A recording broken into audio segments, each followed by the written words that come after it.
حضرت ابو ہریرہ رضی اللہ تعالیٰ عنہ روایت کرتے ہیں کہ حضور نبی اکرم صلی اللہ علیہ وآلہ وسلم نے ارشاد فرمایا، منافق کی 3 نشانیاں ہیں۔ جب وہ بات کرے تو جھوٹ بولے گا، اور جب وہ کسی سے وعدہ کرے تو وعدہ خلافی کرے گا، اور جب اس کے پاس کوئی امانت رکھی جائے تو وہ اس میں خیانت کرے گا۔ حضور نبی اکرم صلی اللہ علیہ وآلہ وسلم نے ارشاد فرمایا کہ اے صحابہ، کیا میں تمہیں بڑے گناہوں کی خبر نہ دوں؟ تو صحابہ کرام نے عرض کی، جی ہاں یا رسول اللہ صلی اللہ علیہ وآلہ وسلم، کیوں نہیں؟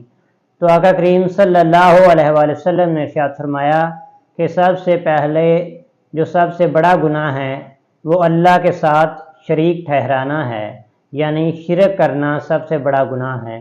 دوسرا فرمایا کہ والدین کی نافرمانی کرنا، یہ بھی کبیرہ گناہ ہے، اور تیسرا فرمایا کہ جھوٹ بولنا۔ حضرت صفوان بن سلیم رضی اللہ تعالیٰ عنہ روایت کرتے ہیں کہ حضور نبی اکرم صلی اللہ علیہ وآلہ وسلم کی بارگاہ میں عرض کی گئی، یا رسول اللہ صلی اللہ علیہ وآلہ وسلم، کیا مومن بخیل ہو سکتا ہے؟ تو حضور نبی اکرم صلی اللہ علیہ وآلہ وسلم نے ارشاد فرمایا، نہیں، ہاں کبھی ہو سکتا ہے کہ اس سے بخل ہو جائے۔ تو پھر عرض کی، یا رسول اللہ صلی اللہ علیہ وآلہ وسلم، کیا مومن بزدل ہو سکتا ہے؟ تو حضور نبی اکرم صلی اللہ علیہ وآلہ وسلم نے ارشاد فرمایا، مومن بزدل نہیں ہو سکتا، ہاں کبھی ایسا ہو سکتا ہے کہ اس سے بزدلی ہو جائے۔ پھر عرض کی، یا رسول اللہ صلی اللہ علیہ وآلہ وسلم، کیا مومن جھوٹا ہو سکتا ہے؟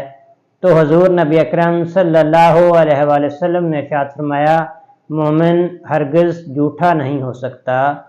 تو اس لیے ہمیں چاہیے ہم ہمیشہ چاہے کوئی بھی معاملات ہو، سچ بولنا چاہیے، اور جھوٹ کو اپنے قریب بھی نہیں آنے دینا چاہیے۔